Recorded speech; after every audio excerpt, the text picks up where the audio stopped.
Bem-vindos! Está começando mais um Pod Trem, o mais mineiro dos podcasts de Minas Gerais para o mundo. Eu sou o Marcos Júnior, o seu anfitrião, e vou conduzir vocês por esta viagem louca. E no vagão do Pod Trem de hoje, ela, mulher, guerreira, formadora de opinião, vereadora, uma honra receber aqui Moara Saboia. Muito obrigado, minha querida. Obrigada, dizer que é uma honra estar aqui nesse espaço. Acho que parabenizar mais esse meio de comunicação independente que tem se formado no nosso estado, aqui na região metropolitana. Sei que é muito difícil, mas é um debate super importante, levar informação, levar debates. Então, estou muito feliz de embarcar nesse trem. Muito bacana, obrigado mesmo, Moara. Obrigado por essa gentileza, por esse carinho. E hoje nós vamos falar, gente, de pautas importantes, de pautas necessárias. Vamos falar da política de Minas Gerais, da política do Brasil e vamos conhecer mais sobre a trajetória da Moara, claro, vereadora Moara. E então, para a gente começar, Moara, quem é a Moara? Pelo olhar da Moara Saboia. Conta pra gente, conta pra esse povo bacana. Nossa, mãe, difícil, né? Cara, eu sou uma mulher, não sou mineira, sou pernambucana, mas vim para Minas Gerais muito novinha, tinha só 6 anos de idade, então foi que eu construí de fato a minha identidade. Mas sou professora de História da Arte, sempre dizia para mim lá no Cefet que Minas e Pernambuco têm muitas coisas em comum. Um jeitinho muito parecido, inclusive não à toa, porque tantas revoluções aconteceram nesses dois estados. Então, são estados de um povo muito contestador, mas um povo muito que se valoriza a sua própria cultura. Moro em Contagem, estou vereadora, gosto de falar que estou, porque eu não acredito no parlamento quanto uma profissão. A gente é professor, médico, engenheiro, que for, mas a gente cumpre uma tarefa. Hoje eu cumpro essa tarefa nesse momento de representar o povo de Contagem. Já fiz muita coisa na minha vida, já fui de bando, de bloco de percussão, já dancei dança popular, gosto muito, muito de viajar, enfim. E como eu fico muito tempo fora, hoje eu gosto muito da minha casa. Muito bacana. Vocês estão sentindo, né? Vocês estão sentindo o que vem pela frente no episódio de hoje. Vai ter muito conteúdo, porque eu sempre digo, Pod Trem é entretenimento, mas com conteúdo de qualidade, por favor. E vamos lá então, Moara. Conta pra gente como que começou essa veia política, como que você adentrou na política. Você falou inclusive de profissões, você é engenheira de formação, né? Não, eu fiz engenharia por um tempo, mas você fez engenharia, né? Aí saí da engenharia para começar a gestão pública. Maravilha, maravilha. Como que você adentrou na política? Como foram os primeiros passos da Moara? Como que a Moara caiu na política? Eu nasci na política, mas não na política institucional, né? Meus pais sempre fizeram política, mas muito a partir dos movimentos sociais. Eu sou filha de duas pessoas que fizeram parte da JOC, que é a Juventude Operária Católica. Na época da ditadura, ali na década de 70, 80, o grande lugar de formação política era a Igreja Católica, né? A igreja tinha a JAC, a JEC, a Juventude Estudante Católica, a Juventude Operária, a Juventude Trabalhadora, a Juventude tudo quanto há, que era uma lógica da igreja de fazer a população refletir, assim, sabe? Estar próximo de Deus era fazer o melhor pro outro. Isso é fazer política, né? Apesar de hoje a gente achar que é outra coisa que fazer política, é só ganho pessoal, mas é fazer o bem para a comunidade em geral. Então, eu nasci em Recife porque meus pais foram desafiados a reconstruir a JOC naquele estado. Então, eu falo que eu sempre tive no lugar da política, assim. Sempre participei de Gritos dos Excluídos, ia desde criança nas paradas GLS, que na época meus pais levavam a gente. Enfim, sempre acompanhei os debates, assim, aquela coisa da propaganda eleitoral, era um negócio que eu acompanhava, aprendia as musiquinhas dos candidatos, via os debates. Então, sempre foi uma coisa que fez parte da minha vida, a política. A minha trajetória independente da política, assim, que não tinha mais a ver com os meus pais, eu começo com força no movimento estudantil, no movimento negro. Participei da construção do primeiro Fórum de Juventude Negra do Brasil e fui uma das 2 representantes aqui de Contagem na construção desse fórum. O fórum que tinha como debate já naquela época, eu era adolescente, tinha 16, 17 anos, era mais novinha da turma, já tinha como debate central o fim do extermínio da juventude negra. Muito então, ali eu começo uma vida política mais pujante na minha juventude. E depois eu vou para a universidade e aí eu encontro o movimento estudantil. Isso na PUC? Na PUC. Eu entrei na PUC em 2009, eu acho. 2009. O tempo passa rápido, né, Moara? Muito rápido. Só pra vocês saberem, gente, a gente estava aqui com a Moara trocando uma ideia agora há pouco e, por acaso, a Moara vai contar uma parte da militância dela e num evento, né, eu peguei e lembrei de uma foto de anos atrás e, por coincidência, estava lá no mesmo ângulo da foto, na mesma foto, Moara, eu e o presidente Lula. Que foto, hein? Né, Moara? Não, histórica mesmo, mas... Então foi isso, eu entrei no movimento estudantil e muito na perspectiva, você não gostava do movimento estudantil, eu achava um espaço super elitista, super masculino, super branco. Quando você vê as fotos da época das diretas já é uma coisa assim. Mas eu entrei na universidade durante o ProUni, né? Uma revolução na universidade, assim, eu entro como bolsista, cotista na PUC, então uma revolução, assim, de um monte de gente da classe trabalhadora entrando na universidade pública, mas também nas grandes universidades particulares de todo o Brasil. Então, entre naquele momento... Que só teve essa abertura, inclusive, né, através do ProUni, né? Isso, o ProUni junto com o Reúne foram uma revolução, assim, muito forte. Hoje nós temos mais da metade da universidade pública brasileira ocupada porque veio egresso da escola pública. Isso era impensado. Estudar escola pública significava automaticamente não passar na federal. Eu sofri positivamente isso, só contextualizando com você, Moara, porque eu também sou fruto desses programas. Né? Eu sou filho de uma mulher, obviamente uma guerreira, minha mãe, que criou 2 filhos sozinha, né? Mais uma dessas guerreiras, mais uma Maria, né? Cantineira de escola pública, que criou 2 filhos. Então a gente vem de uma origem humilde e a gente sabe a importância que esses projetos sociais, esses programas educacionais tiveram no país, né? Eu tive a oportunidade de cursar gestão pública através do ProUni e o curso de pedagogia, na época lá na UFOP, graças às políticas públicas do Reúne. Então, eu sou filho dessas duas políticas também. Então, a gente consegue mensurar a real importância, né? Porque isso. Antes disso, o ingresso era muito mais difícil. Muita gente ainda não lembra, mas o ingresso era muito mais complicado, né? Muito, muito. Era uma disputa muito desleal, né? Com quem vinha de outra trajetória. E eu lembro que na época a gente fazia um grande debate, assim, porque as pessoas diziam assim, a universidade não está preparada para receber esse público. O debate que o coletivo que eu organizava no movimento estudantil, que era que Zobo, dizia, não, a gente não vai esperar a universidade se preparar, nós vamos entrar e lá dentro nós queremos preparar essa universidade, assim. Então, quando a gente começou a fazer muitos debates, inclusive no movimento estudantil, sobre negritude, debates sobre a pauta LGBT, debates...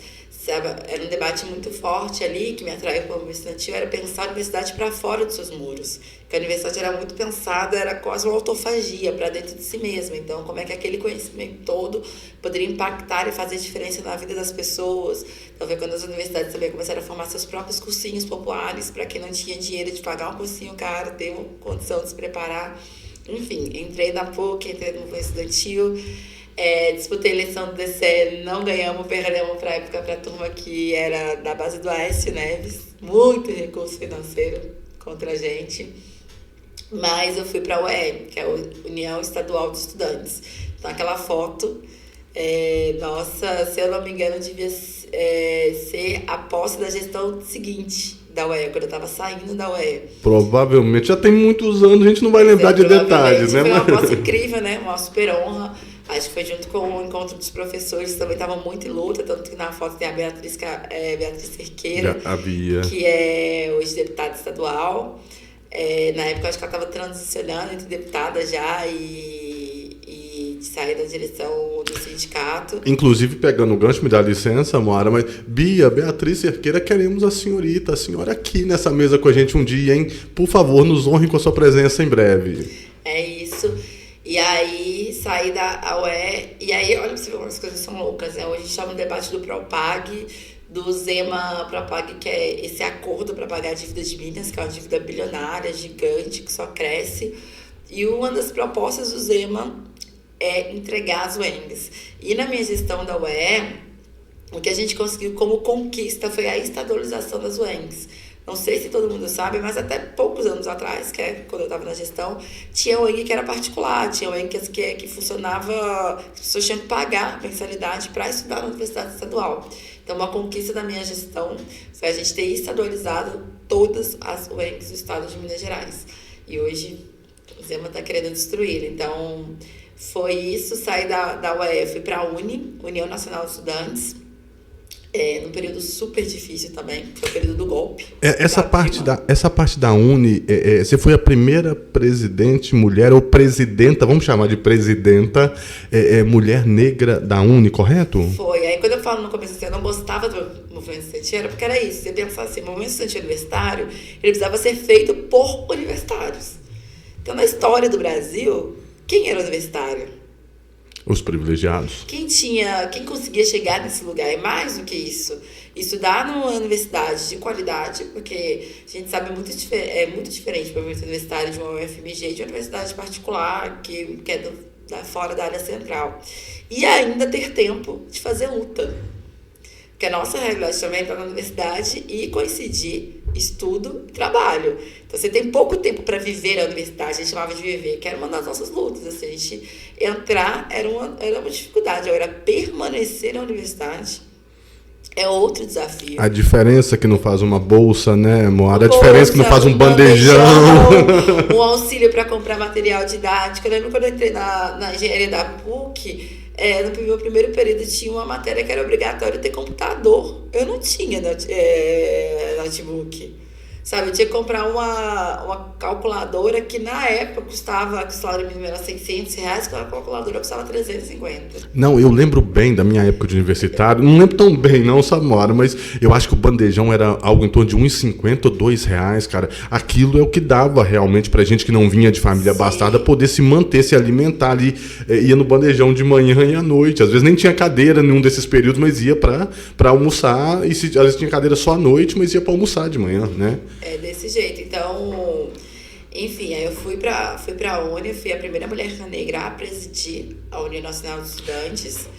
Desculpa te interromper, porque a gente sabe que o meio acadêmico tem total ciência do que é a Uni, mas tem muita gente que está nos assistindo aqui que está fora, ainda está excluído dos muros da universidade pública, por incrível que pareça. Conta pra gente, só para o pessoal entender, para quem ainda não sabe, o que é a Uni. A Uni é a União Nacional dos Estudantes, é a entidade que representa todos os estudantes do Brasil. Não sei quantos anos a Uni tem, na minha época tinham 70 anos, então já deve ter uns 80, e se destacou muito na história do Brasil na época das diretas já. Quando o povo foi para as ruas para pedir as eleições diretas, pós-ditadura militar, a União Nacional dos Estudantes foi uma das principais entidades a ser pioneira desse processo, naquele processo dos caras pintados, que hoje, inclusive, o presidente da época era o Lindenberg Faria, que hoje é deputado pelo PT do Rio de Janeiro. Então, a Uni é essa entidade. E uma entidade que é isso, sempre lutou pela democracia do Brasil, foi fundamental na luta pela democracia, teve muito dos seus dirigentes presos, torturados, inclusive o ex-deputado, governador José Serra, era presidente da Uni, né, nessa Sim. época da ditadura, também foi interrogado, ficou horas ali para dar explicações. Então, a Uni teve esse papel. E no último período, a Uni tem lutado muito pela democratização da universidade. Então, a Uni foi fundamental na luta pelas cotas, foi fundamental, inclusive, na luta pelas cotas na pós-graduação, que foi uma conquista da minha geração. É fundamental para isso que a gente está falando, né? A gente chegou à conclusão que entrar na universidade era um desafio. Mas se a gente quer que a classe trabalhadora termine a universidade, a gente faz uma luta importante pela permanência. Então, bandejão, moradia, auxílio material, sabe? Outros auxílios que o estudante precisa para que a gente chama viver a universidade de forma integral. Então, a Uni é isso. Muito bom. E você foi a primeira presidenta mulher negra da Uni. Fruto dessa geração, né? Porque na minha gestão... Nacional, né, Mora? Porque existe a direção estadual. Não, conta pra gente. É nacional. É nacional, né? As entidades estaduais geralmente chamam UES, que é a União Estadual de Estudantes. Maravilha. E as locais, que é o que está dentro da universidade, são os DAs, diretores acadêmicos, Sim. ou os DCS, que são os centros acadêmicos. Sim, perfeito. Ok, gente? Então, a partir daí, foi essa... a gente pode chamar que foi a grande virada de chave, talvez o grande mudança de patamar do ativismo da Moara teria sido essa passagem ou não? Conta pra gente, Moara. Sem dúvida, porque é isso, né? Com a Uni eu viajei o Brasil inteiro, com a Uni eu conheci as realidades do Brasil. Na minha gestão da Uni, quando eu estava na presidência, inclusive, foi quando a gente fez as ocupações das universidades. A gente ocupou mais de 1.000 universidades, prédios, mais de 1.000 não, gente, que é isso, mais de 3.000 prédios em todo o Brasil, lutando contra o teto de gastos na educação, na época do Temer. A gente lutou contra o golpe da presidenta Dilma, então a Uni foi muito protagonista em muitas mobilizações. Então é isso, eu acho que na Uni eu comecei, digamos, a fazer aquela política de gente grande, assim, sabe, de pensar esse potencial de mobilização, saber que a gente precisava conseguir uma pauta, a gente precisava organizar uma base social forte. Então nossas manifestações tinham 50, 100, 150 mil pessoas, ia para Brasília, pressionava deputados. Uma coisa que a Uni faz muito é estar lá no corredor o tempo todo do Congresso Nacional, fazendo o que a gente chama do lobby do bem, assim, que não é um lobby em troca de dinheiro, mas é um lobby de conversar com os deputados, conversar com os senadores para avançar os projetos que a gente acha importante. Muito bacana. E após essa primeira etapa, vamos chamar de primeira etapa da construção da trajetória da Moara Saboia, depois, como que veio essa questão da vida parlamentar? Como que você ingressou na questão parlamentar? Enquanto você conta, dona Moara, eu vou servir um cafezinho para mim e para a senhorita, porque aqui no Pode Trem, gente, eu falo que a gente não conversa. Aqui a gente proseia. Que o Pode Trem é mineiro de verdade. Aqui a gente come pão de queijo, tem pãozinho de queijo, tem um cafezinho. Nosso querido café Amizade. Esse é café de verdade gourmet, diretamente de Alterosa, Minas Gerais, no sul de Minas. Alô, Henrique, aquele abraço, meu irmão. Já aproveitando, deixando um agradecimento para nossos queridos motoristas cegonheiros, o Simoseng, nosso grande parceiro, Sindicato dos Motoristas Cegonheiros de Minas Gerais, que transportam aí veículos para o Brasil e para a América do Sul toda. Alô, pessoal do trecho, aquele abraço, meus guerreiros do trecho aí. Então, seguindo, como é que a Moara, enquanto eu sirvo o cafezinho, Moara, como que você entrou na vida parlamentar? Eu servir um cafezinho e uma água também. Por favor, e aqui não tem frescura, aqui é assim, é casa de mineiro, gente. Obrigada. Eu saio da Uni e vou para a direção nacional do Partido dos Trabalhadores, o PT. Vou para a executiva nacional. Vou também porque o PT tem uma política de cotas. Então, assim, o PT, metade da direção é mulheres, tem cotas para a juventude, tem cota para negros e negras. E vou para essa direção muito com essa tarefa, assim, de trazer esse espírito da rua, esse espírito da mobilização dos estudantes, da juventude, dessa força, dessa potência para dentro do partido. Eu me torno secretária adjunta de juventude e membro da direção executiva nacional. Com essas duas tarefas, a gente começou a refletir qual era o perfil dos nossos parlamentares petistas. E aí tiveram um insight de que estava faltando alguma coisa ali, uma representação. Um insight pesadíssimo, de que a gente falava sobre o golpe ser machista, golpe de não sei o quê, mas os nossos parlamentares eram de maioria homens, brancos, velhos, estavam lá há muitos anos. Enfim, tinha um perfil de todo o parlamento de uma forma geral. Do PT, obviamente, tinha uma presença feminina, tinha uma jovem ali e tal, mas, a grosso modo, a gente tinha um perfil muito parecido com o conjunto daquele parlamento. A partir disso, eu começo a coordenar um projeto que se chama Representa. Representa? Representa. Que era um projeto de incentivo a jovens candidaturas petistas. E fazendo debate com o Brasil todo, fazendo levantamento, incentivando as pessoas a serem candidatas. Vamos lá, mulheres, vamos lá, gays, vamos lá, juventude negra, vamos lá, todo mundo, vamos ser candidato, vamos garantir financiamento. Brigando com o partido, inclusive, usando uma frase do presidente Lula, que na época estava preso, que ele dizia: se é prioridade, tem que estar no orçamento. Então a gente falava assim, todo mundo acha muito bonito, candidata jovem, mulher, não sei o quê, mas e o orçamento? Qual porcentagem do orçamento do partido vai para essas candidaturas? Foi essa briga que a gente travou. E as pessoas começaram, Moara, mas você acha tão importante ter candidatas mulheres, candidatas jovens? Por que você não é candidata? E eu comecei a ver em mim os medos que todo candidato tem, né? De não ter recurso, de não ter apoio, de ter medo de fracassar com essa ideia de ser uma coisa pessoal. E junto com isso também, As eleições de prefeito anteriores tinham... A eleição presidencial anterior, que foi a eleição que elegeu o Bolsonaro, tinha dado um alerta, assim, sabe? Do como a gente estava distante das nossas bases sociais. Porque a gente não viu esse fenômeno desse novo fascismo chegar perto, né? Quando a gente viu, de repente, as nossas parentes, as nossas tias, viraram tias do Zap, super conservadores, que a gente não conseguia mais dialogar.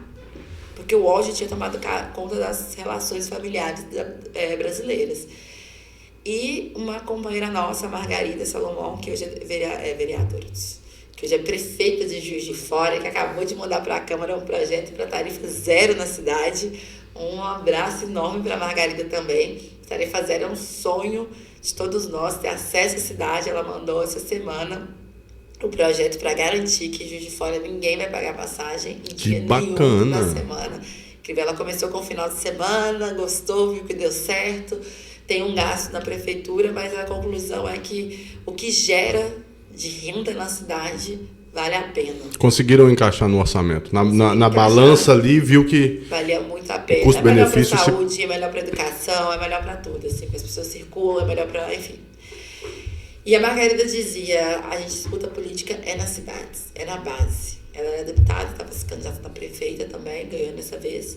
E falava, a gente precisa disputar na base. É na cidade que as coisas acontecem. Então, por isso que eu fui para esse desafio de ser candidata a vereadora. E porque eu não fui sozinha, né? Aí, em Contagem, tinha um grupo que estava se debatendo há muito tempo, que devia ter uma candidatura, papapá. E aí, eu virei essa candidata a vereadora da cidade a partir disso. Então hoje você está no segundo mandato, correto? Uhum. Você já está na sua segunda legislatura, segundo mandato como vereadora. E a gente vai entrar nesse mérito, Moara, eu quero ver com você, porque muitas vezes o pessoal vê a política de fora, né, vê a política pela televisão. E eu sempre tive uma visão, se eu estiver errado, me corrija, ou se você tiver uma opinião divergente, me corrija, que a política vista da televisão é uma coisa. A política nos bastidores, no chão de fábrica, nos interiores, ela é outra coisa. A construção política. Como que se dá um lançamento, por exemplo, Contagem é uma das maiores cidades de Minas. Como que se dá essa construção de uma campanha, até para inspirar possíveis jovens aí que queiram entrar na política, ter esse engajamento? Como que funciona a construção de uma campanha internamente? Igual se você tinha pouco recurso, porque precisa de carro, precisa de equipe. Como que é isso? Tinha um amigo meu, eu sempre conta essa história, né? Que falava assim que eu não podia ser candidata porque eu não tinha carro. Eu falei, como é que é? Ele não precisa de carro para rodar e depois para vender e pagar as dívidas da campanha. Mas, primeiro assim, eu acho que tem um modelo, em Contagem tem um modelo de como as candidaturas nascem, né? Geralmente a pessoa tem um projeto social, ela consegue recursos via prefeitura, via deputados para esse projeto, ela começa a ser conhecida no seu território, e a partir disso vai tentando, crescendo e conquista. Quis debater uma legislatura que começasse prioritariamente com as mulheres, com a juventude, com as periferias. Porque, assim, o problema de um bairro não é tão diferente do problema do outro. Os desafios das periferias, as pessoas mais pobres, em geral, são muito parecidos. Então, a gente fez um processo de um debate com a cidade mesmo, assim, sabe? Muito a partir ali das redes sociais. Eu não tinha uma equipe, né? Eu tinha companheiros, assim, que toparam esse desafio. A gente foi construindo 13 prioridades na campanha, que a gente assumiria como compromisso durante a campanha. Então, eram 13 propostas e nós estamos dialogando com a cidade nesse lugar.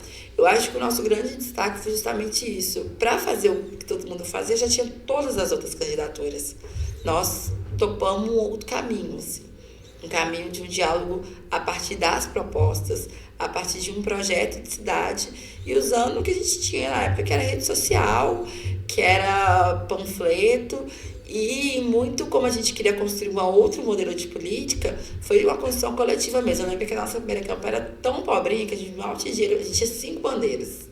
5 bandeiras? 5 ou 10 no máximo, acho que até o final chegou a 10. E contava ali com a colaboração da família, os amigos, voluntários, indo panfletar. Exatamente. Aí eu lembro que a pessoa falou assim, Mora, eu quero colocar uma bandeira sua pra colocar lá em casa. Eu falava, R$40. Tinha que mandar fazer. Você quer? Então você vai ter que pagar a sua bandeira, porque eu não tenho condição de dar uma bandeira. Eu lembro que o primeiro recurso, que na época era pandemia, né? Que eu usei pra fazer pré-campanha foi comprar um pedestal com luz, não sei o que lá, pra fazer as lives. Olha só, já atuando com as lives na internet. As lives a gente fazia toda semana pra ir fazendo debates, enfim. Então foi muito nesse sentido. E eu lembro que aí, nessa disputa do recurso público, meu recurso chegou faltando 2 semanas para a campanha, que aí foi quando eu pude montar assim, uma equipe, foi uma equipe bem jovenzinha. Aí sim a gente tinha algumas pessoas para panfletar, mas como a gente não tinha muita gente, era isso, era panfletar antes do horário de trabalho no metrô, depois do horário de trabalho no metrô. E, ou seja, você não tinha carro, você tinha pouquíssimo recurso e mesmo assim foi eleita na primeira vez? Aí a gente conseguiu uma ajuda para contratar um motorista. Aí eu contratei um motorista que tinha o carro dele, que é meu motorista até hoje. Ele adora contar essa história, que eu falei assim, olha... Como que ele chama? Ebert. O Ebert, aquele abraço, meu irmão. Eu tenho R$3.500 para contratar um motorista, que é com o seu carro. Você vai ter 1 dia de folga por semana e a folga não vai ser sábado nem domingo. Era escala 6x1, né? Campanha, mas depois passamos e enfim, mas... Então foi assim, tudo muito a parte da colaboração, e é isso, as pessoas que estavam na campanha ajudavam financeiramente, em vez de receber, todo mundo ajudava. No final assim, da campanha, o que eu tinha de cartão de crédito foi ali aumentando o limite para dar conta da reta final, mas é isso, a gente conseguiu com o recurso público pagar os materiais a um certo ponto e depois pagar a equipe, mas muito a partir disso. Acho que para quem, a sua pergunta inicial para a juventude que está pensando em se candidatar, eu acho que é não tentar fazer o que todo mundo está fazendo, não fazer esse caminho comum. O Lula uma vez falou no Congresso da Juventude do PT que a juventude gosta muito de reclamar dos políticos. Então seja você o político diferente. O que você acha que falta no vereador da sua cidade? O que você acha que ele poderia fazer diferente? Faça esse caminho diferente. E eu acho que muitas das vezes, e foi o que eu fiz, não foi inventar a roda. Eu fui reivindicar um modo de fazer campanha, que era o modo que o PT fazia há 30, 40 anos atrás. E interessante você tocar nisso, Moara, e se você me permite, vários críticos, analistas políticos de todo o país, criou-se um discurso nos últimos anos de que o PT desaprendeu a fazer política, que o PT estava ultrapassado. Chegaram a ter jornalistas, analistas políticos no país, principalmente naquela época quando o presidente Lula foi preso, que falavam que o PT acabou. Né? Tinha gente que jurava que o PT ia acabar. E hoje a gente vê o PT, novamente, o país governado por um dirigente, né, por um político petista, pelo presidente Lula, mais uma vez. E o que acontece? Porque também a gente sabe que dentro do próprio partido existem críticos de direcionamentos. Né? Como que você vê essa questão do PT hoje no Brasil? Existe, está no rumo certo, está no caminho certo, tem que acontecer mudanças internas? Qual que é a opinião da Moara? Nós, o PT, estamos em processo de eleições internas. Agora, todo o PT no Brasil inteiro está se organizando para votar no PED, que é o nosso processo interno de eleições, no dia 6 de julho. Eu, em Contagem, apoio a candidatura do meu presidente, que é o Boneco, que foi uma pessoa que conduziu muito bem o partido, com muita unidade, para a gente conquistar o quarto da Marília e ampliar nossa bancada, que não foi uma tarefa fácil. Estadualmente, o apoio à companheira Dandara, que era uma jovem que era da época do movimento estudantil, que provavelmente estava naquele mesmo evento com a nossa foto e que, enfim, compartilhou comigo durante toda essa trajetória um modelo de política, de visão, que é isso, que é de construir com a base, e que é de ser mulher, jovem, negra, mas entender que a gente é maioria. Nós não somos minoria, nós não somos um gueto, nós não falamos para uma parte. Nós falamos para a maioria da população brasileira, nós falamos para a população que mais precisa. Eu acho que a gente precisa voltar até isso e olhar. Eu acho que muitas das vezes, eu sou de esquerda, eu sou do PT, né? A gente é colocado como se a gente falasse para uma partezinha da sociedade. Não, gente. Mais de 50% dos lares de pessoas pobres, classe C e D, são chefiadas por mulheres e mulheres negras. Nós não somos minoria, nós somos maioria. As políticas têm que ser feitas e pensadas com e por nós também. E nacionalmente eu apoio o companheiro Rui Falcão, que também representa uma mudança dentro do PT. Então eu concordo com a visão de que muita coisa no nosso partido tem que ser modificada. Tanto que eu apoio candidatos que estão aí para modificar, para repensar, para reorganizar e para ter um outro diálogo do PT com a sociedade. Porque, inclusive, Moara, pegando esse gancho, eu me recordo de, nas últimas eleições, inclusive o Mano Brown teceu uma crítica muito forte, muito veemente, que o PT tinha esquecido suas raízes, tinha distanciado das bases, da esquerda propriamente dito. Se inclusive tem muito... as bases é muito difícil quando está no poder, né? É um processo muito difícil, de fato. Mas eu acho que tem duas coisas. Primeiro, naquela época do Lula preso, tinha um projeto que era nítido, né? Que era acabar com o PT. Que começava com o impeachment da Dilma, continuava com a prisão do Lula e terminava com a extinção do partido. Só que o PT, gente, é uma tecnologia tão brasileira. Sabe que partido nesse país nasceu juntando trabalhadores rurais, com sindicalistas das grandes cidades, com a intelectualidade, com os artistas. Igreja católica na sua essência, né? Com a igreja católica. É um negócio, assim, sabe, que realmente é muito difícil ser... faz parte de uma identidade de uma parte importante da população brasileira. Intelectuais, eu me recordo, não que a gente se recorde, né? Porque nós não somos tão velhos, né, Moara? Mas a gente tem ciência daquela campanha, da primeira campanha do Lula, de 89, ainda tinha vários artistas, escritores, autores brasileiros ali, cantores. Eu lembro do Chico Buarque na propaganda. Então, assim, existia uma movimentação muito forte, inclusive dos ditos público intelectual do Brasil pró-PT. E uma parte disso se perdeu também, né? Ou não? Ou está sendo renovado? Eu acho que em algum momento se perdeu, acho que agora está retomando, acho que se renova. Acho que o PT ainda tem esse contato muito forte com a intelectualidade. Acho que a última campanha do Lula foi um exemplo disso, sabe, de intelectuais, de artistas, desse meio artístico muito fortemente, do formato que a gente chama de formadores de opinião, estarem próximos do partido. Mas, de fato, assim, gente, é um desafio sempre muito grande manter a conexão com as pessoas. E eu acho que a rede social, em que pese a gente tem a impressão de que está mais próximo, a gente está mais distante das pessoas, muitas das vezes. A gente não tem aquele contato, né? Antigamente as pessoas saíam de casa e iam para uma reunião. Hoje é isso, a gente não vai criando estratégias como podcast, como um canal no YouTube, como é que você chega, como é que você dialoga com as pessoas, sabe? Quando a gente faz o debate sobre o fim da escala 6 por 1, porque as pessoas estão exaustas. As pessoas trabalham todos os dias da semana, sabe? Folgam e nesse um dia de folga é o dia que você arruma a casa, é o dia que você faz compra, é o dia que você faz as marmitas pro resto da semana. Você vai para uma reunião depois de tudo isso? Você vai se reunir depois? Você vai para uma formação depois de tudo isso? É muito difícil. Então, são desafios muito grandes. Mas eu acho que o PT segue ainda sendo esse partido identificado profundamente com a classe trabalhadora. E qualquer pesquisa de opinião mostra isso, sabe? As preferências ainda quando você pega, por exemplo, o voto do Lula. Ele é majoritário aonde? Os mais pobres. É majoritário nas mulheres. É majoritário nos negras. É majoritário na juventude. Citando o presidente Lula, vou pegar esse gancho, Moara, porque, obviamente, todo mundo é notório, o presidente Lula foi um dos construtores, não o único, mas um dos construtores do PT, e é o símbolo máximo do PT. Apesar que analistas políticos, eles diferenciam o petismo do lulismo, né? São públicos que nem sempre convergem, eleitorados que convergem, mas não necessariamente. Né? Eu acho que eles se encontram numa base ali comum, mas, de fato... Inclusive, eu acho que o lulismo é maior do que o petismo. O presidente Lula hoje ele está com 80 e poucos anos, né? Ou seja, já é uma idade avançada, mas já se apresenta como um candidato, como pré-candidato para as próximas eleições, para o próximo pleito a presidente. E nos últimos anos tivemos essa dicotomia, essa divisão do país na política direita-esquerda, Lula-Bolsonaro.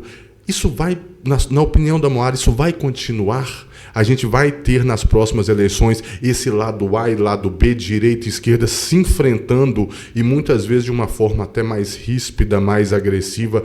A gente que acompanha a Câmara dos Deputados, a Câmara Federal, o Senado, hoje a gente está vendo cada discursos às vezes infantilizados, às vezes com baixaria. Vamos falar no português, claro, gente, com baixaria, com discussões que fogem das pautas e do protocolo mínimo que se tem que ter numa casa legislativa. Qual que é a sua opinião? Você acha que a próxima eleição vai seguir nessa mesma linha? Eu acho que são duas coisas. Acho que a primeira é sobre a polarização política. Eu acho que nós vamos seguir polarizados. E não é um movimento dos partidos. Infelizmente, nós estamos numa sociedade extremamente polarizada e também não é um movimento do Brasil. Você olha a última eleição dos Estados Unidos, Trump versus Kamala, as eleições na Europa, as eleições na América Latina. As pessoas falam da polarização, gente, como se fosse uma vontade individual, assim, meu partido e eu tô ali polarizando porque eu quero, tô afim, eu gosto. Não, a polarização é um fruto da sociedade. A gente está respondendo enquanto agentes políticos a isso. Mas eu não acho que vai ser tão polarizada quanto foi no passado. Eu acho que o nosso ápice da polarização foi ali na eleição do Bolsonaro, com Lula preso. Ali eu acho que a gente chegou no teto. Nessa última, por exemplo, de presidente com Lula, já diminuímos um pouquinho a polarização. E como é que eu sei disso? Eu, que sou uma pessoa ativa em campanhas, na eleição do Bolsonaro, a gente não podia sair na rua sozinho vestido de vermelho. Você corria o risco de apanhar. Era esse o medo real. As pessoas não colocavam adesivo no carro, porque o outro lado podia ir lá vandalizar seu carro, quebrar uma janela. E isso você fala na eleição, quando o Haddad foi candidato. Exatamente. Né? Então, aquela polarização para mim ali foi o limite. Na última eleição, estava polarizado? Estava. Mas a gente conseguia sair na rua, a gente conseguia conversar, a gente conseguia ter o mínimo ali para isso. Eu sinto que as pessoas estão cansadas da polarização. Mas a gente pode considerar, Moara, que nessa última que você falou foi menos agressivo para a esquerda, porque a esquerda voltou a ocupar um espaço e igualou o páreo ali, porque a eleição foi a mais disputada da história do Brasil. Sim. Em questões de números. Foi uma diferença mínima que elegeu o presidente Lula em cima do, até então, presidente Bolsonaro. A gente caminha para eleições, para disputas realmente muito, muito pesadas, muito duras. A gente segue com disputas muito acirradas. Eu acho que dificilmente nós vamos ter um presidente que vai se eleger com 70%, com 80% dos votos. A gente vai continuar com a sociedade ainda muito dividida. Mas eu também sinto que as pessoas estão cansadas da polarização. Eu acho que aquele núcleo duro, sabe? Aquele que é petista e não ouve o outro lado. Aquele que é bolsonarista, ele está um pouco menor, assim. Acho que a gente tem ali um meio. Mas dizendo assim, nós vamos eleger alguém de centro? Não vamos eleger alguém de centro, vai ser alguém dos polos. É porque hoje se apresentam alternativas, né? Por exemplo, nós temos um eterno candidato, com todo respeito, mas o eterno candidato Ciro Gomes, né? Por exemplo, acho que esse tipo de candidatura segue sem condição de formar uma maioria. Que, inclusive, o Ciro tem um histórico, né? Obviamente, cada político segue o caminho que deseja, mas ele tem um histórico de uma rotatividade muito grande de partidos. E agora, recentemente, eu vi a notícia essa semana, que ele parece que está em namoro, está voltando para o PSDB, não é isso? Então, assim, o Ciro... Mas o PSDB vai fundir, né? Também vai voltar para onde o PSDB acabou. Teve essa situação para fundir, porque inclusive o PSDB, na época do Aécio, era quem jurava que o PT ia acabar, né? Foram eles. E o PSDB está nesse processo de fundir, mas me parece que teve um retrocesso ali, não sei se vai realmente fundir, mas o Ciro se apresenta hoje com a possibilidade de ser filiado ao PSDB novamente. E você acredita numa terceira via para pleito nacional? Não? Não acredito, assim, acho que é isso, assim, com polos tão fortes, né? Uma eleição que você ganha por 50%, quase que mais um. Nós temos polos ainda muito fortes, assim, então eu não acredito nessa terceira via, não. Na verdade, eu acredito que Lula ganha a eleição. Então o Lula vai ganhar a eleição na próxima? Eu acho que, por mais que as pessoas assim, o Lula diminuiu nas pesquisas, etc., eu acho que o Lula perde nas pesquisas para a expectativa que as pessoas têm nele próprio. Você pergunta para a pessoa assim, você votou no Lula? Sim. Você está satisfeito?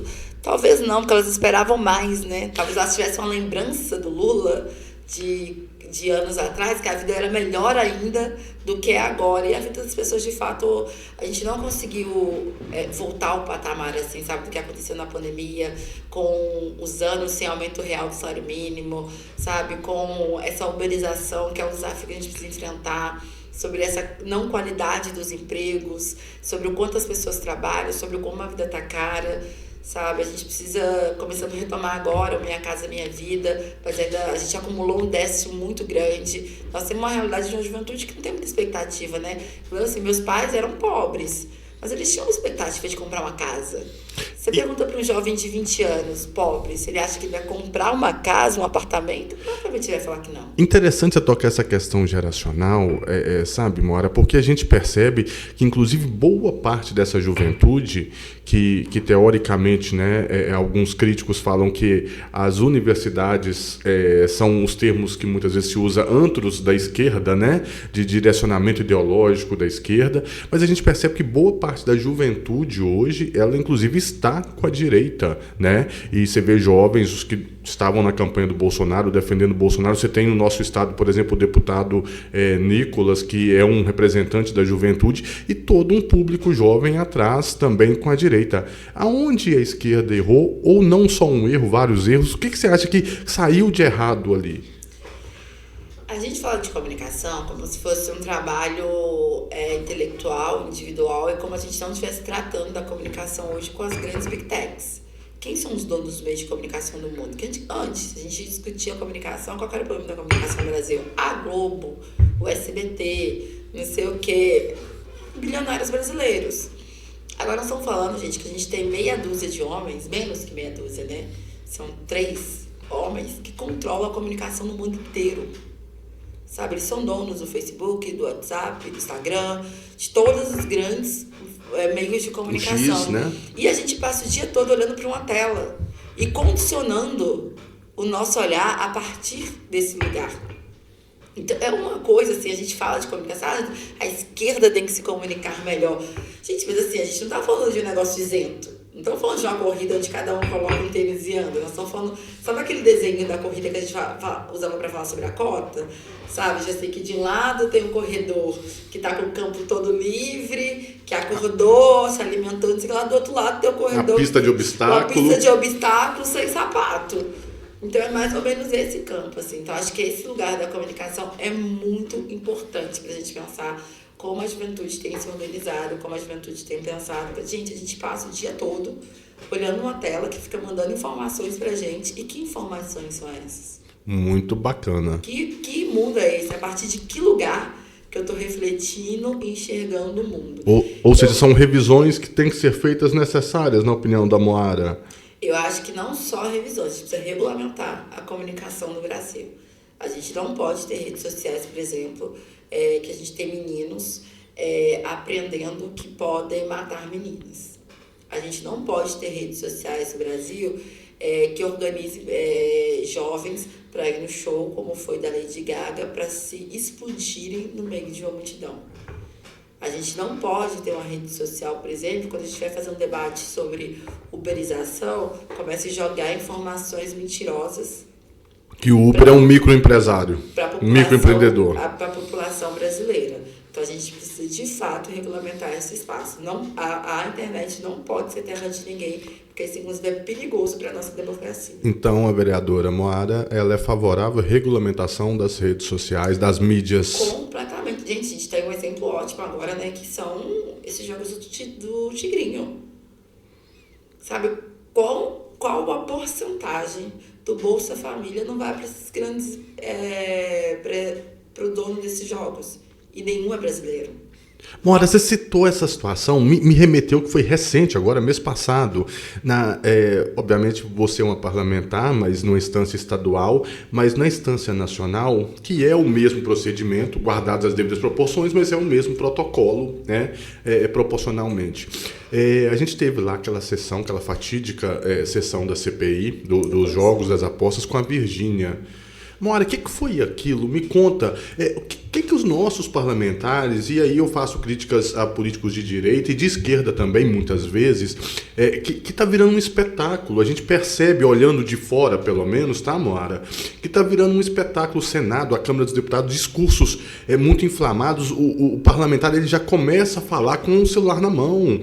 Então, ali, é deputado que aparece com peruca, vestido de peruca, é deputado que aparece querendo tirar foto no meio de uma CPI, onde é para interrogar uma testemunha. E o que está virando esse espetáculo do stories das redes sociais? Tem que rever, assim, dentro dessas novidades, o que é o chamado decoro parlamentar, né? Porque o decoro é o que você não pode fazer enquanto parlamentar, você não pode exceder alguns limites. Mas, de fato, a gente vive na sociedade do espetáculo, né? Totalmente, assim, aquele Big Brother que foi pensado, não estou falando do programa, mas aquela lógica do grande irmão que vigiava todo mundo, hoje a gente vive dessa forma. E eu falo com muita tranquilidade, muitos dos meus colegas vão na sessão para gravar seu vídeo, para gravar seu corte, para fazer seu lacre, para mandar para sua rede social e para mandar para os seus... Tem um colega de câmera onde ele falou assim, eu preciso gravar o vídeo para o meu público. Chama o eleitor, chama o cidadão dele de público. Eu acho que isso já é um fato, assim. E qual que é o problema disso? Que, infelizmente, isso dá certo. A gente teve um senador eleito em Minas Gerais, que é isso, é um blogueiro. É uma tendência da política nacional, o político influencer? Internacional. Novamente, assim... As pessoas não são medidas pelo seu papel parlamentar, do quanto elas entregam, de quão relevantes são os projetos que ela apresenta, os debates que ela leva para aquela casa. Elas são medidas pelos likes que elas têm. Verdade. É uma dura verdade, povo brasileiro. Tem uma amiga minha que já foi candidata, que ela falava assim, muito se fala sobre o político, pouco se fala sobre o eleitor. Então, acho que o eleitor acaba também tendo esse papel de educar esse parlamentar, porque é isso, para quem que eu vou dar ibope, para quem que eu vou dar moral, para quem que eu vou dar o meu like, sabe? É para quem tá abraçando uma pessoa que está sendo investigada, para quem acha que aquilo ali é um picadeiro, que tá para fazer um espetáculo, com todo o respeito aos palhaços profissionais, sabe? Ou quem de fato apresenta um trabalho consistente. Te falo, é muito difícil fazer um trabalho consistente no parlamento, porque de fato isso não te traz resultados eleitorais, muitas das vezes. Ou seja, mesmo os políticos que não têm essa tendência estão tendo que, vamos chamar de surfar essa onda para não ficar de fora, para não serem excluídos do jogo, eles estão tendo que se adequar a essa questão do político que faz os stories, que lacra ali, seja de esquerda ou de direita, a depender do ponto de vista. O parlamentar que não tinha, o político que não tinha essa tendência, ele está tendo que se adaptar a isso também, é isso? Sim, acaba que uma parte importante do seu trabalho é produzir conteúdo, né? É conseguir que as pessoas vejam o que você está fazendo, que é isso, que não adianta você fazer. Você tem que mostrar que está fazendo o tempo todo e tem que mostrar de uma forma simples, tem que mostrar em 3 minutos, às vezes um debate super denso, estou aqui conversando com você 1 hora. Mas as pessoas querem um negócio de 1 minuto, de 3 minutos. Eu, por exemplo, sou presidente da Comissão de Finanças. Como é que você explica finanças em 3 minutos? Agora, se eu gravar um vídeo de meia hora explicando para as pessoas todas as questões, elas vão ver, elas vão consumir isso, elas vão se interessar. E tem a outra coisa, né, que é a ideia das respostas rápidas e fáceis. Quem não tem compromisso consegue dar, porque elas são mentirosas. Na política, nada é uma resposta fácil, imediata. E o TikTok... Todo mundo tem uma questão grande hoje em dia com a população em situação de rua. Qual que é a resposta fácil que você quer? Chegar, pegar, como tem 2 prefeitos viralizando no Brasil, encontrar a pessoa na rua, falar com elas. Ou você vai trabalhar, ou você vai se internar, ou você quer uma passagem para ir para outro lugar. Eu não posso fazer isso, isso é contra a lei. Isso é contra a Constituição brasileira. E aproveitando que a gente está falando dessa questão da política nas redes sociais, já sigam a gente aí, viu, gente? Sigam o Podtrem tudo junto, tudo minúsculo. Estamos em todas as plataformas, tá? Você quer no TikTok? Tamo lá, Podtrem tudo junto, tudo minúsculo. O Spotify, siga a gente lá no Spotify, por favor. E no nosso canal do YouTube, tá gostando? Dê o seu joinha aí, deixe seu like, faça o seu comentário, deixe seu comentário aí, manda um alô, manda um recado, faz uma crítica pra gente, manda um alô pra Moara aí no episódio, deixe o seu comentário aí, curta, compartilhe, siga o nosso canal no YouTube aí, fortalece pra gente, o Podtrem tá merecendo, não tá não? Um trabalho bacana. E as redes sociais, Instagram, Facebook, sigam a gente lá, acompanhem o Podtrem, tem muita coisa legal, esse trem vai viajar muito por Minas Gerais. Moara, quer deixar as redes sociais? Claro, eu tenho acho que quase todas as plataformas, se não tiver em todas, Moara Saboia, no Instagram, no YouTube, no Twitter. Saboia com I mesmo. Moara, do jeito que fala, gente, meu nome é bem brasileiro, Moara indígena, Saboia S-A-B-I. Muito bom, mas não acabou não. Mas não acabou não, ainda tem um bloco aqui ainda. Nós estamos aqui com o nosso produtor ali, nós estamos ali com o pessoal olhando, mas ainda temos que extrair, porque a gente falou muito de política, Moara, nacional. E a política mineira? O que você me fala de Minas Gerais? Nosso querido governador Romeu Zema, querido por uns, não tão querido por outros, finalizando o seu segundo mandato, tem eleição ano que vem. Como é que está o cenário mineiro da política? Qual que é a sua perspectiva? A minha avaliação é que o Zema desistiu de ser governador logo que ele ganhou a eleição. Assim, ele embarcou num grande projeto de ser candidato a presidente do Brasil com muita pouca possibilidade, porque ele disputa com nomes muito mais fortes do que ele. Então ele abandonou Minas Gerais. Hoje você vê quem dá entrevista, quem acompanha as coisas, é o vice-governador, que é outro que tem sonhos de se tornar governador, mas todas as pesquisas apontam que também tem pouquíssimas chances. Para além disso, o Matheus Simões, no caso. A herança do Zema é uma dívida estrondosa.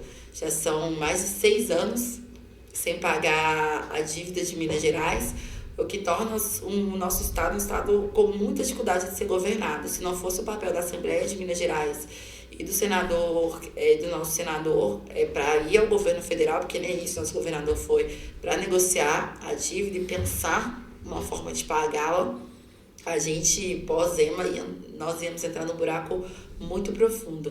Acho que a terceira característica do Zema é que ele é extremamente privatista, né? Não tem nenhum apego ao que é fundamental para os mineiros. Quer tornar a Copasa, a CEMIG privadas. Hoje a gente tem uma lei que, para fazer isso, tem que consultar o povo de Minas. E ele quer acabar com essa lei, porque ele sabe que o povo de Minas não quer a privatização da Copasa e da CEMIG. Quem ganha com a privatização da Copasa e da CEMIG e com a entrega que tem um outro debate que está rolando dentro do Estado por causa da dívida de Minas Gerais com a União, de entregar prédios públicos para a União? Quem ganha com essas privatizações, Moara? Primeiro, sobre a entrega dos prédios públicos. O Zema sabe que o governo federal não quer receber prédios públicos. O governo federal fez um movimento contrário no começo do governo Lula.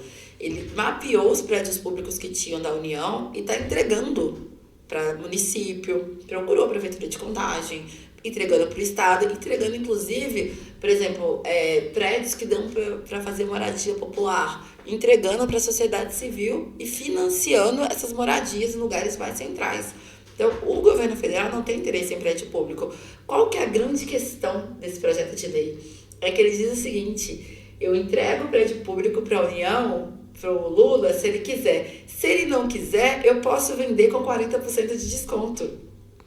Então, o que ele está fazendo de verdade, que sabendo que a União não vai assumir esses prédios, é ganhando um aval para entregar para os amigos do rei os prédios valiosos do estado de Minas Gerais. E quando eu falo valiosos, gente, você pega um prédio como, por exemplo, do Estadual Central, que é um prédio que fica ali no centro de Belo Horizonte, ocupando 2 quarteirões. O quanto não vale aquele terreno?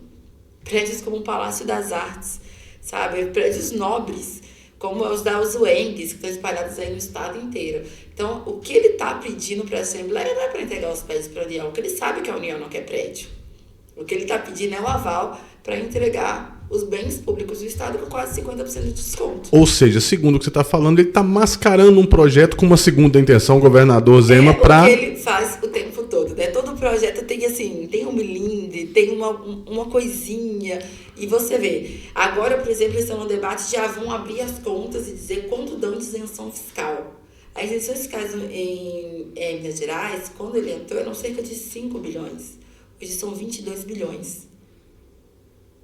Por que não para de dar essas isenções? Que isenções são essas? Que empresas são essas que a gente sequer sabe que ficaram ganhando isenção durante todo esse processo?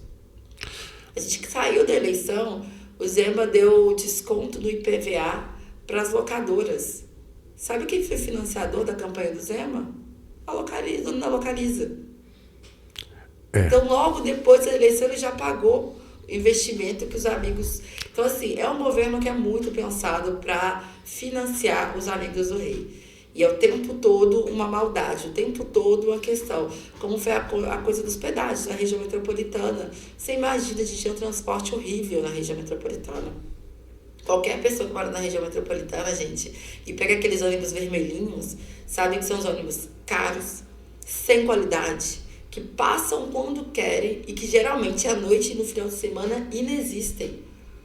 Aí a pessoa para de usar ônibus, né? Que a primeira conquista que você tem hoje em dia é comprar o carro, vai trabalhar de carro, dividir com os amigos. Agora, para circular na região metropolitana, a proposta do governador é a gente pagar pedágio. Ficar mais caro ainda. Então, assim... E esse pagamento de pedágio através de privatização de trechos de rodovias mineiras, né? A gente sabe, assim, o Brasil tem muitas rodovias privatizadas. Não estou nem entrando numa guerra contra a privatização. Mas uma coisa é você pagar um pedágio na rodovia que você passa uma vez na vida do céu. Vou daqui para o Rio de Janeiro. Uma vez fui, outra vez voltei. Outra coisa é um pedágio todos os dias. Quantas pessoas não moram em BH e não trabalham em Contagem, não trabalham em Contagem, moram em Betim para BH, né? E todos os dias, imagina você pagar para ir e voltar. Hoje mesmo você fez isso. Você veio de Contagem para o nosso estúdio, que está aqui localizado em Betim. Povo betinense que me recebeu maravilhosamente. E povo de Contagem também. A gente está sempre lá em Contagem. Muito obrigado. Então, eu acho que o Zema é um governador que tem operado muitas maldades. Assim, eu acho que ele aproveitou esse segundo mandato que ele... enfim, foi reeleito com força para operar com força, tentar emplacar esse pacote de maldades com o povo de Minas Gerais. Está tentando se viabilizar como candidato a presidente, mas eu acho que a disputa de outros governadores, de outros estados, ele se coloca num lugar menor. O Zema sai candidato a presidente, na sua opinião, na próxima eleição, ou é balela? Ele quer. Ele quer? Ele quer. Agora, quem vai querê-lo como candidato? E tem boa parte dos críticos ao governo Zema que tem feito críticas veementes, que o Zema virou influencer também e fez vídeo comendo banana com casca, que gerou uma polêmica, e que o Zema está viajando muito visitando inclusive países tidos como ditadura e rodando outros países para ver pautas para... Por que o Zema está recebendo essas críticas no sentido de... Ele se perdeu como governador, na sua opinião? Não, acho que ele nunca se achou como governador, né? Ele foi um governador eleito de forma outsider, assim, surfou no bolsonarismo, acho que tentando retomar esse lugar dele do bolsonarismo. E essa política que ele viu na última eleição, né? Esse jeito de rede social que elegeu o senador, que ajudou a eleger o deputado mais votado de Minas Gerais, acho que ele está tentando se reencontrar com essa base de extrema-direita, reconquistar a partir desse vídeo. Sobre viagem, eu queria dizer o seguinte, eu não acho que é um problema nenhum pessoa do executivo viajar. Sabe? Não é problema Lula viajar, não é problema Zema viajar, não é problema Marília viajar. Mas quando você está num cargo político, você pensa assim, eu viajo para quê? Quando o Lula foi para a França, ele votou com um compromisso de bilhões de investimentos dos empresários franceses no país. Quando você vai para outro país, você vai para quê? Você vai buscar investimentos? O Zema viaja, ele traz o quê para Minas Gerais? Essa é a questão, sabe? Vai lá para se autopromover, para passear, como fez o prefeito de Belo Horizonte. Interessante você falar isso. Do bunker, inclusive. Então, assim, e vai viajar para onde? Você vai se inspirar no quê? Sabe? Qual que é a política que você quer trazer e atrair para cá? Porque a política de segurança de Israel não é a política que eu quero para o meu país. Interessantíssimo. Vamos, só para vocês terem... acho que está na boca do povo, no ouvido, todo mundo tomou ciência, mas para quem não tomou ciência, deixou passar aí, o prefeito de Belo Horizonte, né, o Álvaro Damião, acabou de passar por uma situação em Israel, junto com outros prefeitos, vice-prefeitos do país, aí, vereadores. O que esse pessoal foi fazer em Israel, Moara? Você acompanhou? Qual que é a sua opinião? Acho que primeiro o que mais me deixou indignada nessa situação é um prefeito de um país como o Brasil ir para Israel para se inspirar na segurança pública daquele país. Sabe, um país que testa armas em pessoas na faixa de Gaza. Um país que atrai as pessoas em troca de ajuda humanitária, as pessoas são mortas. Mais de 400 pessoas foram mortas em busca de comida nas últimas semanas em Gaza. Então, acho que isso por si só é o quê? O que você quer testar? Qual que é a inspiração que você quer trazer? Para levar para onde? Para as favelas do Brasil e matar mais jovens negros? Eu acho que para começar aí não é inspiração. O segundo é porque ficou nítido, assim, sabe? Quem bancou a viagem foram as empresas de armamentos. Isso, gente, é lobby. Isso é crime. Sabe? Acho que a Câmara de Belo Horizonte tinha que abrir uma CPI para olhar para para essa viagem do prefeito, porque o prefeito não pode viajar sendo bancada por uma empresa que depois quer vender. Ou seja, porque vai ser beneficiado. O produto que ele foi lá pesquisar. Gente, quando se fala lobby na política, para vocês entenderem, porque se fala muito, tem esses termos, né? O lobby. Esse exemplo que a Moara está dando é o lobby, literalmente. É você ser beneficiado para beneficiar. Né? Essa troca. E depois você contrata a minha empresa. É seríssimo, né? Então isso é muito sério. Acho que fora isso, né? Uma completa falta de noção de conjuntura, sabe? O território tá com aquele nível de tensionamento, eu vou lá passear, sabe? Fazer turismo de guerra. É um absurdo. E ainda teve aquele vídeo que circulou como denúncia lá do governo de Israel, dando formação para os prefeitos brasileiros, para eles fazerem propaganda de Israel aqui do Brasil. Amora, eu não estou aqui para imprimir minha opinião, a opinião tem que ser sua, mas é um podcast, é uma prosa boa aqui. Vamos combinar, vou falar no português.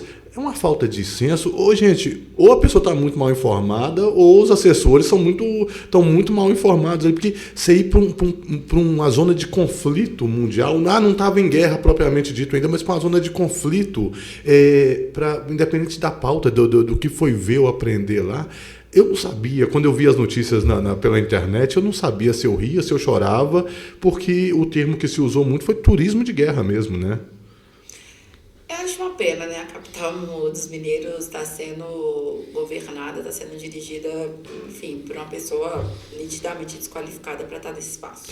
E eu ouvi muitas críticas, porque por mais que você seja vereador, você esteja vereadora hoje em Contagem, o seu nome já ultrapassou as delimitações geográficas de Contagem. Você é uma liderança da política mineira hoje, Moara. Como que você vê? Porque o que eu mais ouvi de crítica é que o prefeito foi fazer isso, mas o centro de BH está jogado às traças, né? Que é um centro que eu considero belíssimo, com prédios históricos dos anos 20, 30, 40, um centro lindíssimo, mas está jogado às traças. Como que você vê essa questão do centro de Belo Horizonte hoje? Assim, enfim, são várias questões, inclusive, para além de tudo, os professores de Belo Horizonte estavam em greve, né? Não tinha nem prefeito para negociar essa greve. Mas eu concordo, assim, porque a capital, gente, ela não é um interesse só de quem mora na capital. Todos nós que moramos na região metropolitana, a gente frequenta as nossas capitais, a gente transita por lá. E sim, de fato, assim, eu sinto que o centro de BH já foi mais bonito, já foi mais pujante, já foi culturalmente mais denso e já foi muito mais cuidado do que é hoje. Eu sou de uma cidade governada por uma prefeita que tem muito essa coisa do zelo pela cidade, sabe? De pensar uma cidade que é bonita, pensar uma cidade que as pessoas têm um orgulho. Para quem não conhece, quem é a prefeita? Marília Campos, nossa prefeita que está no 4º mandato também. 4º mandato. Deve estar fazendo um excelente trabalho para estar no 4º mandato. Marília, se você estiver vendo, um dia queremos você aqui para prosear no Pode Trem, comer esse pão de queijo e tomar um café, viu? Ela tem uma ideia de que a cidade, assim, seu papel como prefeita é cuidar da cidade como você cuida de uma casa, assim, sabe? Você quer o quê? Que as pessoas ficam felizes e orgulhosas, então você tem praça, você tem show, você quer as pessoas circulando na cidade, você quer as pessoas vivendo nessa cidade. Eu acho que, de fato, hoje Belo Horizonte é uma cidade que a gente vê isso com menos força, assim, né? Você pensar, Belo Horizonte já foi palco de grandes festivais internacionais, sabe? Então, assim, não era só a região metropolitana que ia para a capital. O Brasil... Tá aí o exemplo do Carnaval de BH, né? Que se tornou o terceiro, o segundo mais movimento. Apesar do poder público. Porque a iniciativa do Carnaval de BH, inclusive, eram grupos culturais privados, né? Eram coletivos, eram blocos que, apesar do poder público, conseguiram crescer. Então, assim, eu acho que a gente precisa voltar a ser essa Belo Horizonte que nasce como uma cidade super moderna, que nasce como uma cidade para ser vista pelo mundo inteiro, que já foi palco do Festival Internacional de Teatro, festivais incríveis, que a gente precisa voltar a reocupar esse centro de BH. Muito bom. Inclusive, estamos citando o nome de vários políticos mineiros, porque a pauta, o episódio hoje não poderia ser diferente, é sobre política.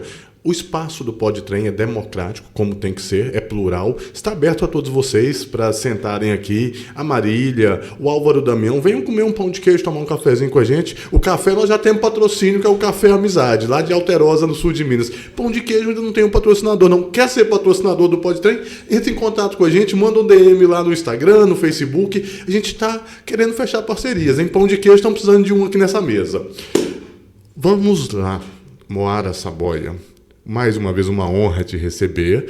Já falamos um pouquinho da sua trajetória, falamos sobre movimento estudantil, falamos sobre o cenário da política nacional e estamos finalizando aqui com a política mineira.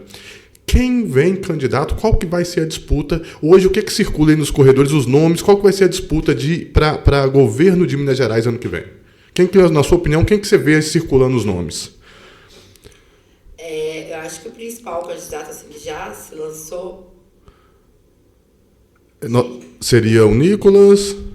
Porque o pessoal fala de Cleitinho, fala de Nicolas, ao mesmo tempo fala-se ao mesmo tempo fala-se ali do nosso senador Rodrigo Pacheco. Quem que vai disputar? Qual que vai ser a disputa do governo do Estado? O Pacheco está como pré-candidato, está nítido. Trouxe o Lula em Minas Gerais para lançar sua campanha, com a presença de mais de 300 prefeitos de todo o Estado. Foi inclusive em Contagem. O Nicolas disse que não é candidato por hora. E o Cleitinho já se coloca como candidato também, é um que já assumiu que é pré-candidato, que só não seria candidato se o Nicolas fosse candidato. O outro que quer muito ser candidato, deve ser candidato também, é o atual vice-governador, o Matheus Simões. Então, eu acho que esses três são com pré-candidaturas muito consolidadas. Ou seja, o pau vai quebrar na eleição do ano que vem. Vai, sem dúvida nenhuma. No nosso Mineirês, o pau vai quebrar. Uma eleição muito indeterminada. A minha prefeita, Marília Campos, a gente gostaria que ela fosse candidata, mas ela disse que não é candidata, que ela vai terminar o mandato dela, vai seguir cuidando de Contagem. Mas também temos essa expectativa. Para além disso, tem esse desenho todo, ainda tem o Senado, né? Então, acho que quem não for para uma coisa pode ir para outra e para ocupar essas 3 cadeiras. Muito bom. Mas agora eu quero saber da Moara. E o futuro político da Moara Saboia? Qual que é a expectativa para o ano que vem, Moara? Eu ouvi que talvez... Conta pra gente, qual que é a expectativa da Moara? Vamos falar para o seu eleitorado, para as pessoas de Minas Gerais, porque, como eu disse, seu nome já ultrapassou as delimitações geográficas de Contagem há muito tempo, né? Você é um nome, uma liderança da política mineira do estado todo. Qual que é a sua expectativa? Vai sair deputada? Essa é a pergunta.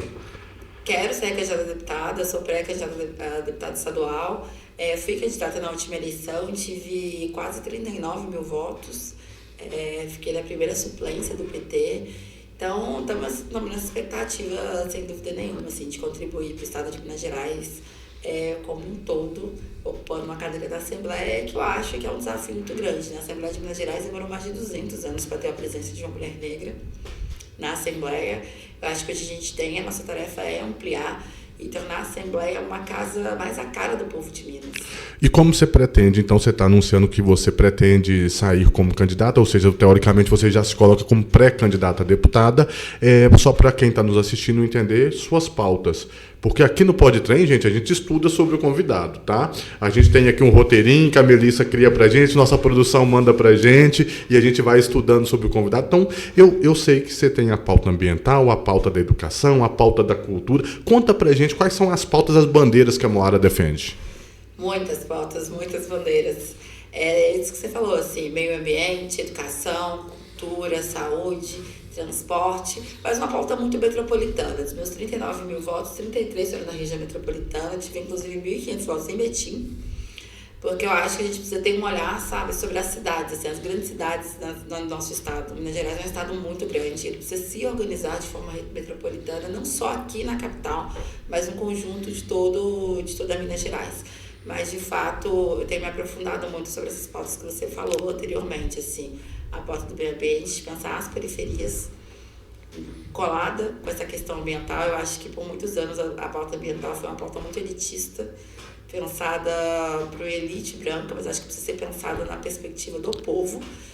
A pauta da educação também, e com as mulheres e povo negro no centro desse processo. Muito bom. E representatividade, né, Moara? Porque, igual eu falo, muitas vezes eu não tenho lugar de fala, porque eu sou um homem branco, né? Criado pelo patriarcado, então tem todo um processo de desconstrução que eu sempre falo que ele é constante, porque a gente corre riscos, né, de cometer deslizes a todo momento, mas representatividade é muito importante. Apesar de ser um homem branco, por exemplo, no Podtrem, nossa equipe é plural, são 8 pessoas na equipe do Podtrem, são 3 homens e 5 mulheres, são pessoas acho que tem 3 ou 4 pessoas brancas, mas a grande maioria são pessoas pretas, e eu acho que os espaços têm que ser ocupados, né, Moara? E para a gente finalizar, a gente faz rapidinho, durante 1 minuto, um bate-bola. Sabe, você que é da política, você sabe aquele antigo quadro que tinha na TV do Pinga-Fogo? Aqui a gente fala que é o Pinga-Trem. É o bate-bola que eu te faço uma pergunta, você me joga uma resposta rapidinho. Pode ser um bate-bola? Pode ser. Então, vamos lá. Um exemplo na política a ser seguido, um nome. Lula. Um exemplo a não ser seguido na política. Bolsonaro. Uma bandeira especificamente. Você tem várias, tem que ser uma. Uma bandeira? Meu Deus, nossa, travei. Então, não pode travar. Nós falamos 4 ou 5. Me ajuda, Moara. Uma bandeira dessas 5, 6, 7 que você levanta. Por mais mulheres na política. Representatividade feminina. Sim. Um grande problema de Minas Gerais hoje. Transporte. Um grande problema, um grande gargalo do Brasil hoje. Também acho que é o transporte e saúde. Uma figura mineira de exemplo? Marília Campos. Uma comida mineira que você gosta? Feijão tropeiro. Um artista, pode ser músico, cantor, escritor de destaque que te influencia, que você gosta do trabalho. Sérgio Pererê. Muito bom.